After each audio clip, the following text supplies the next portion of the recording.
जय Hind and guys, I hope आप सभी बहुत अच्छे होंगे और बहुत अच्छे से पढ़ाई कर रहे होंगे। तो guys, today is my fourth lecture of chemical kinetics. तो जो लेक्चर 3 था उसमें हम लोगों ने बहुत अच्छे से डिस्कस किया था। क्या किया था? डिस्कस किया था factors affecting rate of reaction. तो आई थिंक ये जो मेरा लेक्चर था वो आपको बहुत अच्छे से क्लियर हुआ होगा। और जो बच्चे अभी तक इस लेक्चर को नहीं देखे हैं तो प्लीज़ आप यूट्यूब पे सर्च करें chemical kinetics bye atomic minds and watch all videos of chemical kinetics. Okay, तो गाइज चलो हम लोग स्टार्ट करते हैं आज। और आज का जो टॉपिक है केमिकल काइनेटिक्स के अंतर्गत हम लोग पढ़ने जा रहे हैं क्या,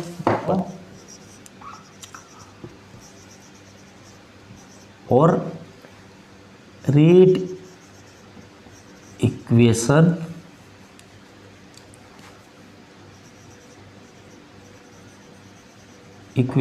of reaction.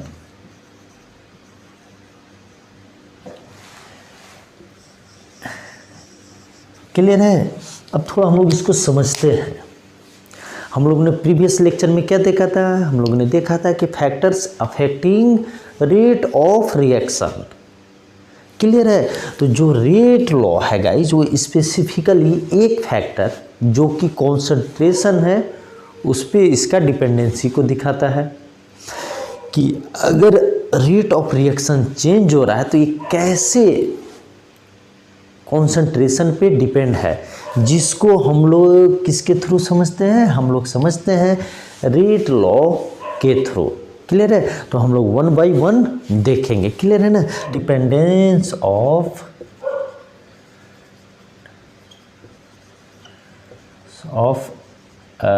Reaction rate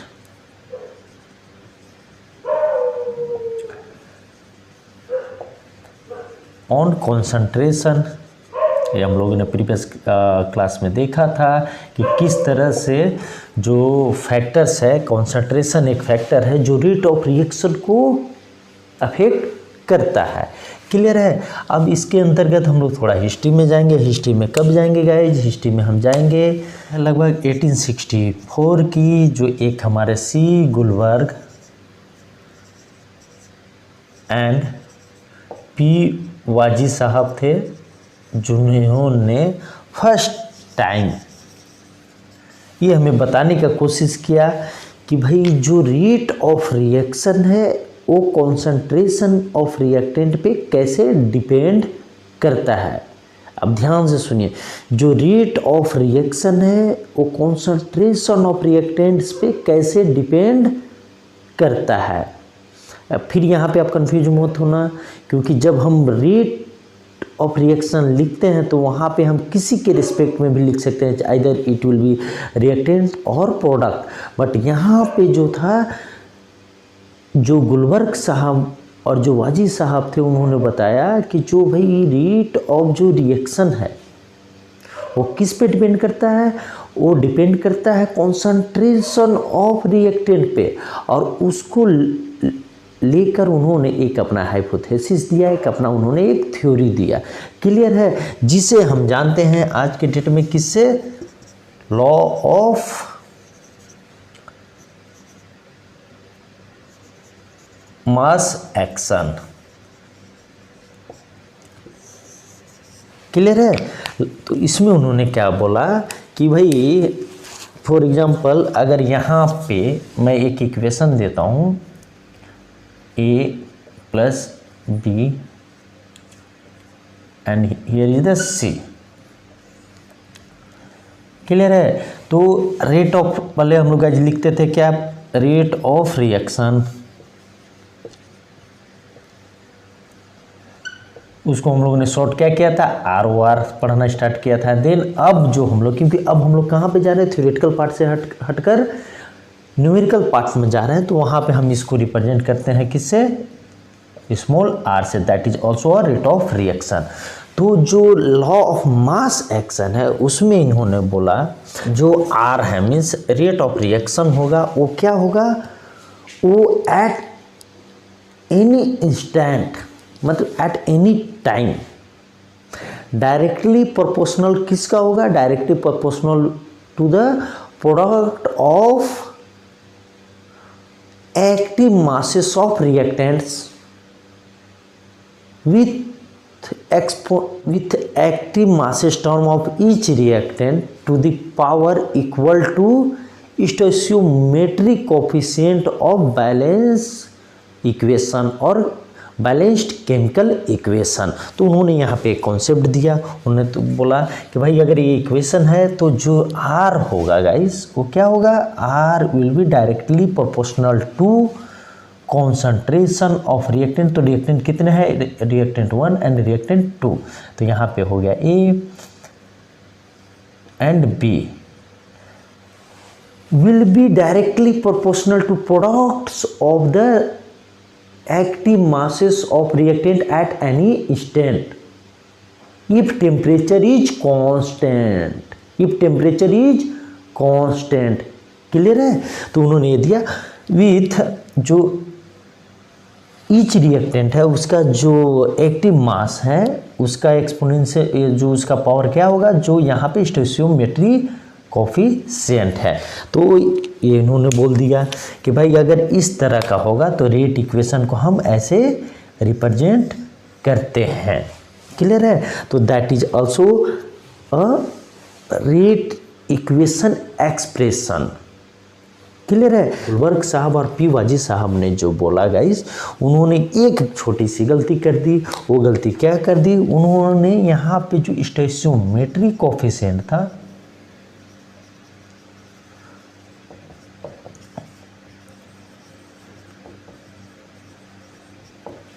coefficient था गाइस, वो उसके बारे में उन्होंने बोल दिया।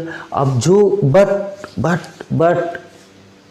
क्या हुआ, जब एक्सपेरिमेंटली बहुत सारा जो रिएक्शन था, एक्सपेरिमेंटली जब देखा गया कि भाई उसका जो रेट ऑफ रिएक्शन है वो तो स्टोइचियोमेट्रिक कोफिशिएंट ऑफ जो बैलेंस केमिकल इक्वेशन है उसके बराबर तो होता नहीं है। तो किसके बराबर होता है, ये एंड बी।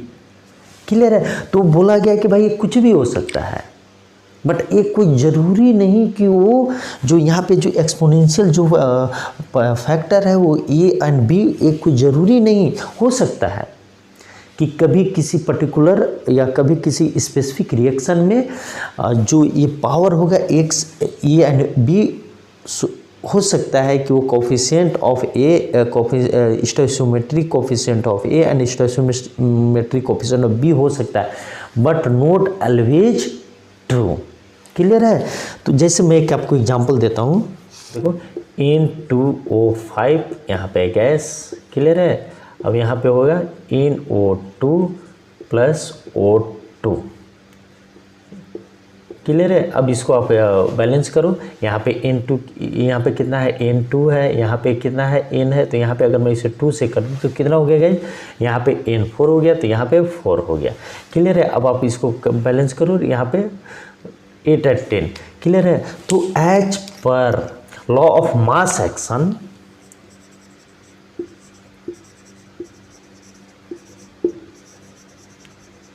रेट क्या होना चाहिए, रेट होना चाहिए will be directly proportional to N2O5 का जो एक्टिव मास है उसका to the power 2, that is the exponential, that is the stoichiometric coefficient. But experimentally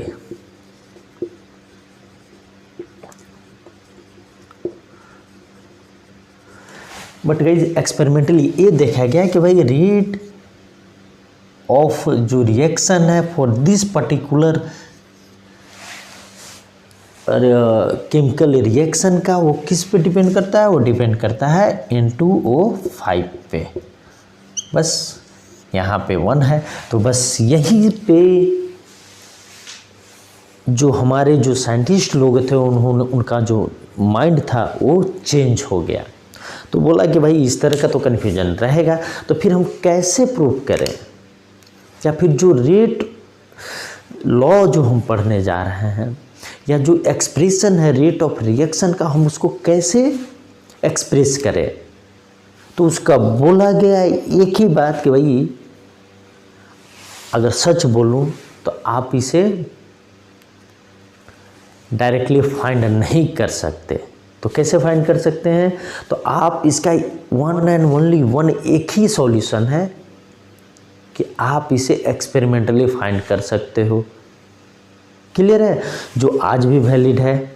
यहीं से स्टार्ट होता है क्या? रेट लॉ, और in another word we can say it rate equation of reaction. Clear है? जो हमारा मेन टॉपिक है, तो that is the all backgrounds. Clear है ना? तो ऐसा नहीं है कि कोई चीज़ आप जो आज पढ़ रहे हो वो पहली बार हुआ है, उससे पहले बहुत डिफरेंट थ्योरी है। हम लोग सारे थ्योरी नहीं पढ़ते हैं। क्लियर है? और इस लेवल पे हमें पढ़ाया भी नहीं जाता, नहीं तो ये वाला जो है ना हैंग होने लगेगा। क्लियर है? तो that is the background of law of mass action. Clear है? अब चलो हम लोग देखते हैं सेकंड, रेट लॉ।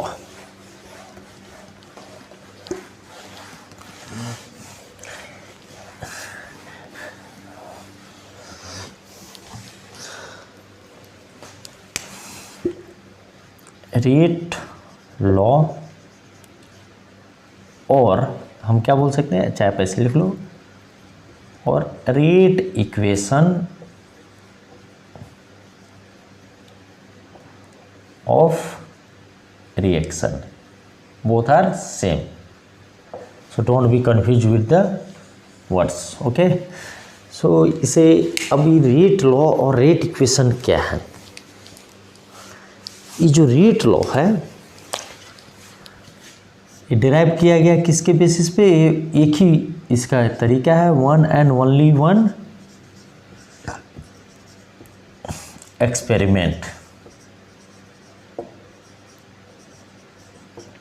क्लियर है? तो इसमें क्या देखा गया? इसमें देखा गया कि जो आर है, रेट ऑफ जो रिएक्शन है, वो एक पर्टिकुलर रिएक्शन के लिए उसमें जो उसका जो कॉन्सेंट्रेशन है रिएक्टेंट का, उसको वेरी करके बार बार वेरी करके इस तरह से चेक किया गया, और उस जो डाटा जो अवेलेबल हुए उससे ग्राफ तैयार किया गया। On the basis of that graph वो डिसाइड हुआ, यहाँ पे जो हम लोगों ने देखा था mass of law of mass action में कि आर इक्वल टू, यहाँ पे जो ए था और ये बी था, ये एक पर्टिकुलर रिएक्शन के लिए क्या होगा। क्लियर है? तो इसको डिटेल में देखते हैं कि रेट लॉ क्या है। क्लियर है ना? तो हम ऐसे बोल सकते हैं क्या, जब सारा चीज़ बोल ही दे रहे हैं तो इसका जो कोर कॉन्सेप्ट है रेट लॉ का वो क्या है? एक्सपेरिमेंटली। तो हम यहाँ पे लिख सकते हैं क्या कि experimentally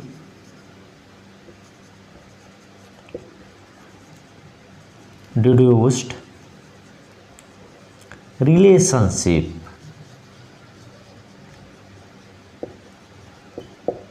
between ROR and concentration of reactants at particular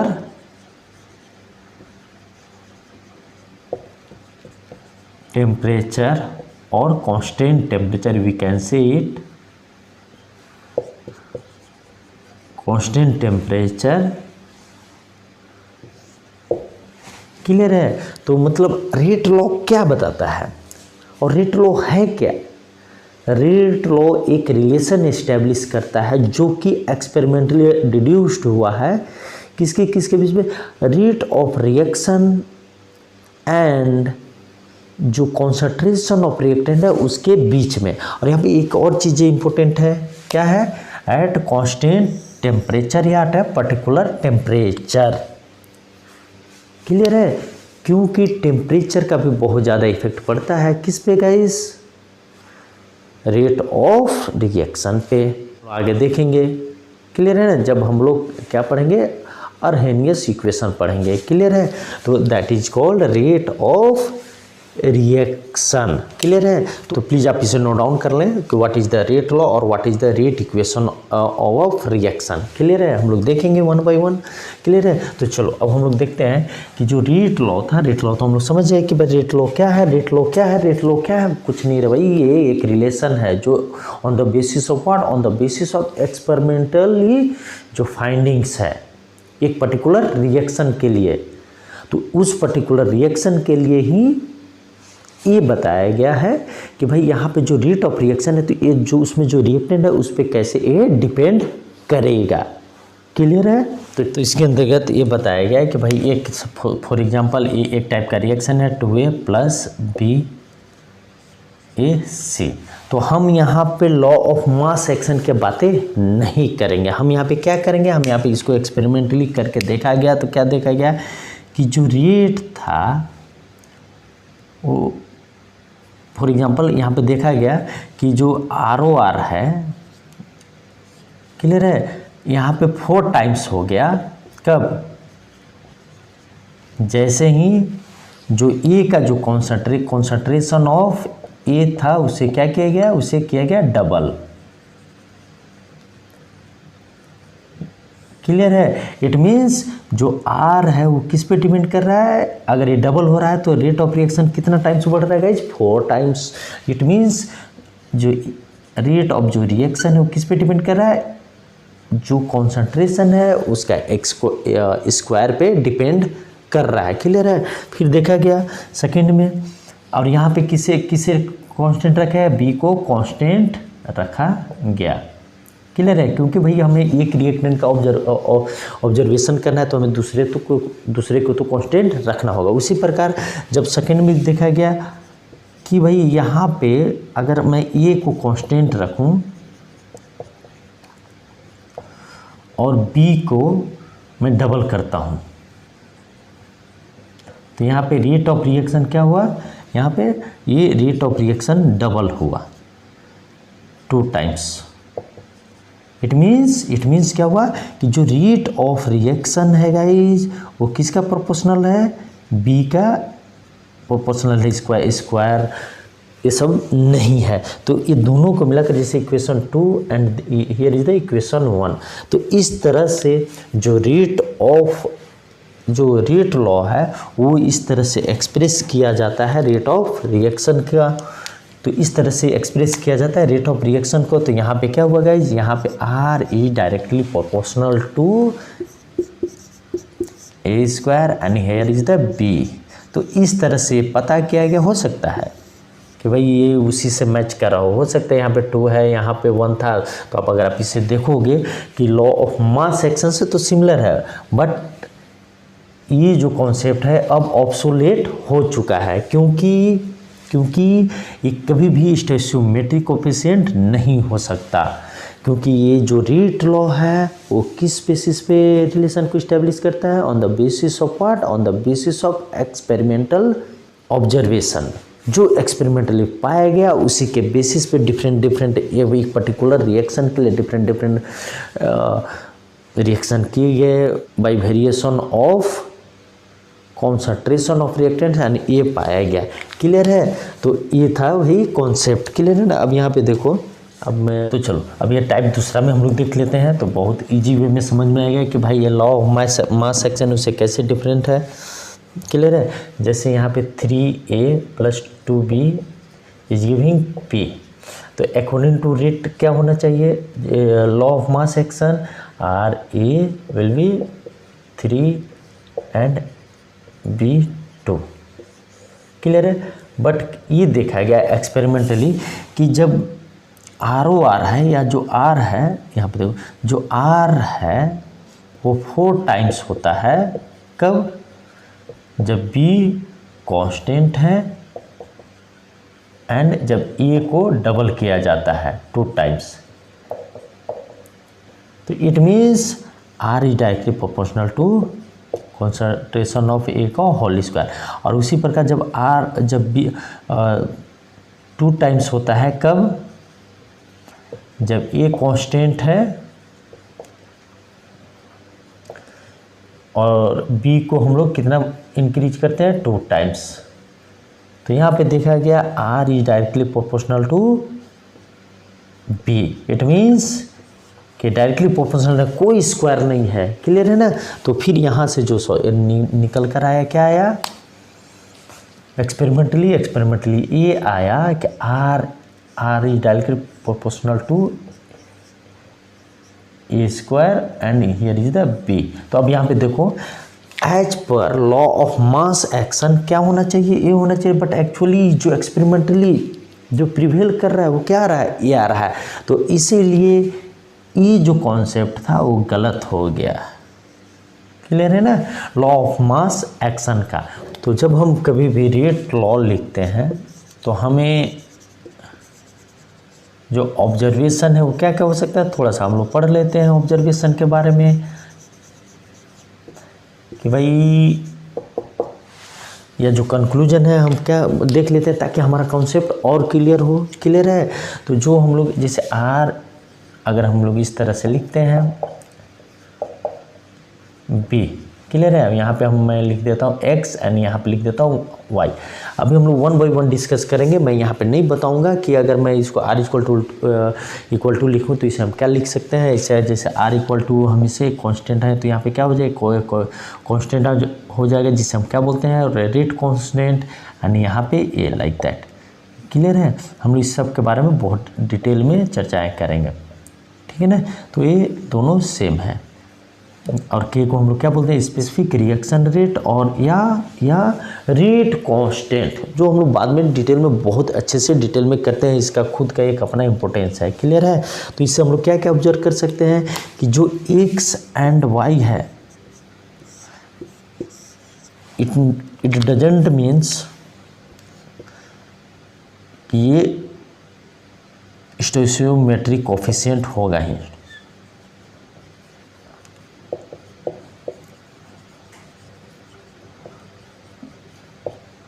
नहीं होगा। क्लियर है। हाँ हो सकता है मैच कर गया, that is another issue, but ये होगा नहीं। क्लियर है। सेकंड, जो रेट लॉ होता है, जो रिमार्केबल पॉइंट है कि अगर ये एक बैलेंस इक्वेशन है तो रेट लॉ के अकॉर्डिंग जो आर का जो एक्सप्रेशन होगा, इसका मतलब ये कतई नहीं है कि भाई ये जो बैलेंस केमिकल इक्वेशन होगा उसके अकॉर्डिंग ही होगा। क्लियर है। और थर्ड पॉइंट क्या है गाइस, लॉ है क्या है, it's just experimentally deduced relation between the rate of reaction and the concentration of reactants. Clear है। तो कभी कभी क्या होता है कि जैसे ये यहाँ पे A है, B है, C है प्लस D है। क्लियर है। तो जो रेट लॉ के अकॉर्डिंग जो एक्सप्रेशन होता है ऐसा हो भी सकता है कि भाई इसमें जो रिएक्टेंट है उस पर डिपेंडेंसी न भी हो, और जो हमें इससे जो बैलेंस जो केमिकल इक्वेशन में जो दिया जा रहा है, जो बैलेंस जो केमिकल इक्वेशन है उस पर वो दिखाया भी नहीं गया हो, बट उसको हमें जो रेट लॉ के अकॉर्डिंग जो रेट ऑफ रिएक्शन है उसमें हमें लिखना पड़ता है। जैसे यहाँ पे मैं एक एग्जांपल लेता हूँ कि CH3 प्लस I2। क्लियर है। अब यहाँ पे कैटलिस्ट है, अब यहाँ पे बन रहा है CH3CO and CH2I plus HI। Clear है। तो इस केस में अब यहाँ पे देखो यहाँ पे क्या है, this one is the catalyst. तो यहाँ पे जो रेट ऑफ जो रिएक्शन होगा गाइस, यहाँ पे क्या होगा, यहाँ पे directly proportional to CH3COCH3 and H plus. Clear है। तो अब यहाँ पे देखो ये तो हमारा जो बैलेंस जो केमिकल जो रिएक्शन का जो इक्वेशन है उसमें तो यहाँ पे H रिएक्टेंट साइड में है ही नहीं, बट फिर भी हम यहाँ पे इंडिकेट कर रहे हैं। तो ये कैसे मिला, ये एक्सपेरिमेंटली ऑब्जर्व किया गया। इसीलिए रेट लॉ के अकॉर्डिंग जो रेट ऑफ रिएक्शन वो किस पे डिपेंडेंस करता है, वो डिपेंड करता है कॉन्संट्रेशन पे। बट इसको हम कैसे पता लगाते हैं, हम इसको सिर्फ एक ही हमारे पास रास्ता है, वो रास्ता क्या है कि हम भाई इसको एक्सपेरिमेंट के थ्रू ही फाइंड कर सकते हैं। क्लियर है। तो आई थिंक ये जो लेक्चर नंबर 4 था guys, that is the rate law हम लोगों ने स्टार्ट किया था। नेक्स्ट क्लास लेक्चर नंबर 5 हम लोग देखेंगे कि जो रेट कांस्टेंट है उसका क्या इंपॉर्टेंस है। हम लोग रेट कांस्टेंट के बारे में बहुत डिस्कस करेंगे। क्लियर है ना। जो हम लोगों ने यहाँ पे जो लिखा है दिस वन कि अगर ए plus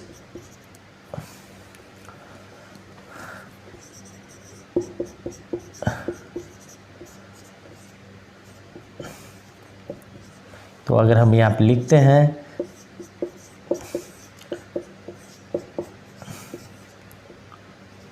y then r is equal to k x and this one is the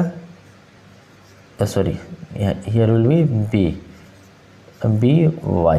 तो दिस वन जब हम लोग रेट कांस्टेंट के बारे में बहुत डिटेल में चर्चा करेंगे, क्योंकि इसको समझना हमारे लिए बहुत ही ज़रूरी है, क्योंकि हम इसके बेसिस पे हम ऑर्डर जो रिएक्शन का जो ऑर्डर होता है हम उसको फाइंड कर सकते हैं। क्लियर है ना। तो ये जो रेट कांस्टेंट है हमारे लिए बहुत ही ज़्यादा इम्पोर्टेंट होने वाला है, जो कि हम नेक्स्ट क्लास में इसके बारे में हम डिस्कस करेंगे, हम अच्छे से पढ़ाई करेंगे। तो चलो आई थिंक ये वीडियो आपको पसंद आया होगा और आपके काम का होगा। तो चलो बहुत अच्छे से आप पढ़ाई करो। जय हिंद, जय भारत।